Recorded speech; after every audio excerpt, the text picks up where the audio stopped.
Rebonjour à tous, comme promis tout à l'heure, et bien voilà la guidance conseil thérapeutique. Donc je me suis servi des mêmes cartes qu'hier, hein, guérir de ses blessures émotionnelles, hein, et je suis tombée aujourd'hui sur une carte, le doute. Alors on a tous, hein, à un moment donné de notre vie, douté, hésiter, ne pas se faire confiance. Mais peut-être que si vous tombez sur cette vidéo, c'est que actuellement, eh bien, vous avez du mal à prendre une décision, vous avez du mal à vous faire confiance et vous êtes dans le doute. Alors il existe deux façons, hein, de voir le doute. L'une, quand vous vous sentez pas bien, c'est-à-dire que vous sentez que quelque chose n'est pas juste pour vous, tout simplement parce que vous avez un ressenti en lien avec votre intuition.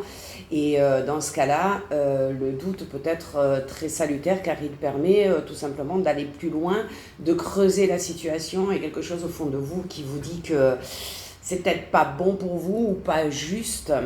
Donc, c'est salutaire dans le sens où vous allez vous creuser les méninges, si je peux dire. Vous allez creuser certaines situations qui vous semblent pas très très évidentes ou pas très claires en fait, hein, pas très positifs, et vous allez vous interroger, vous poser des questions qui peuvent vous amener à de réelles prises de conscience en fait. Dans ce sens, cette carte va venir vous faire ressentir vos doutes comme des invitations à écouter, et comment, écouter vos intuitions, en fin de compte, vos ressentis. C'est-à-dire pas se jeter dans une décision sans avoir, en se disant, bon, ben, on verra bien, oui, oui, mais non. Si votre intuition vous dit que non, eh bien, je vous invite vraiment à écouter votre cœur. D'accord. C'est un petit peu comme si c'était des appels de votre âme à creuser le sujet, à demander peut-être des avis à d'autres personnes que vous connaissez bien et en qui vous avez confiance, pour pouvoir prendre cette décision. Donc on voit bien que dans le monde actuel, il a évolué. Et nous avons remis en doute, quelque part, certains dogmes, qu'ils soient religieux, qu'ils soient scientifiques, etc. Et ça nous a fait avancer. Donc, quand on tire cette carte, c'est pour nous questionner aussi, on nous demande de se questionner sur nos croyances, nos dogmes, nos certitudes, qui ont peut-être besoin en 2025 d'évoluer, d'être abandonnés. Donc la deuxième façon de voir le doute, ça peut être aussi la résultante de peur, même parfois d'auto-sabotage que vous maintenez en vous, tout simplement, comme un manque de clarté de votre part, un peu de confusion. Donc posez-vous la question, quand vous aurez regardé cette vidéo, est-ce que j'ai tendance à douter? Ou est-ce que je suis plutôt sûre de moi et je prends des décisions facilement? Parce que le doute, il peut parfois se transformer en méfiance. Et là, c'est un petit peu compliqué. Dans ce cas, il va falloir vraiment, vraiment vous demander est-ce que je ne vais pas passer à côté de quelque chose si je ne prends pas cette décision. Le doute va nous demander à ce moment-là plus d'attention en fait, pour ne pas passer à côté d'une bonne relation, d'une bonne personne, de vraies opportunités dans notre vie. Les doutes, ils viennent nous impacter et nous bloquer souvent. Donc dans ce cas-là, eh bien évidemment, posez-vous la question, hein, pourquoi j'ai ce doute-là? Est-ce que mes doutes sont vraiment fondés? Est-ce que c'est une peur en moi? Un auto-sabotage?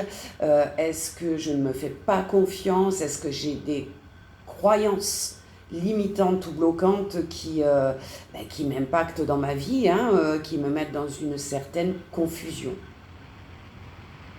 Ou est-ce que c'est peut-être mon âme qui essaye de m'éclairer le chemin, qui me demande d'écouter mon intuition, qui me demande de mettre un peu de clarté dans mes ressentis?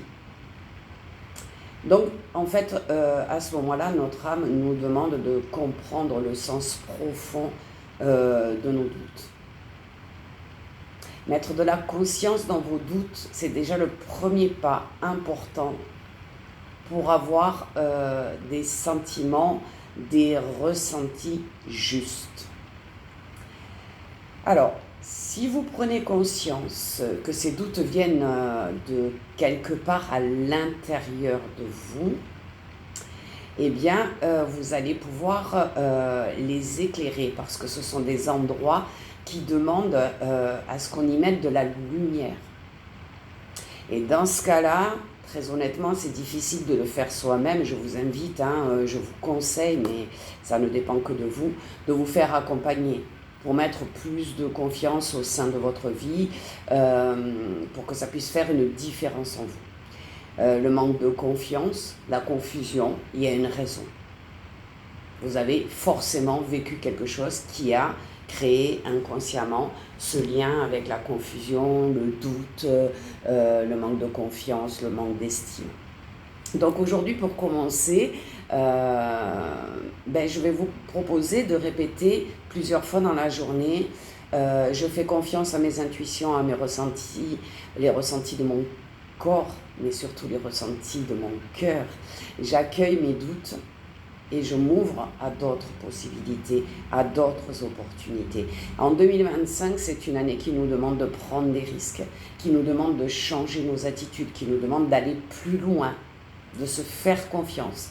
Donc là, je pense que j'ai tiré cette carte pour vous dire, voilà, 2025, essayez de changer votre façon de vous comporter, de prendre les décisions, essayez de vous faire plus confiance.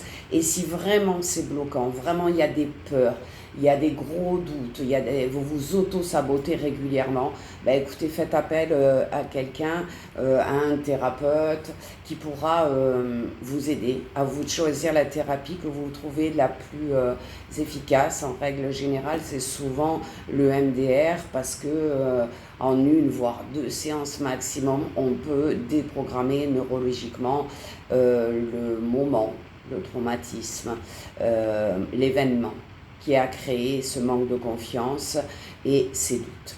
Donc je vous souhaite à tous une excellente journée, je vous laisse bien réfléchir à ces doutes et je vous dis à très bientôt.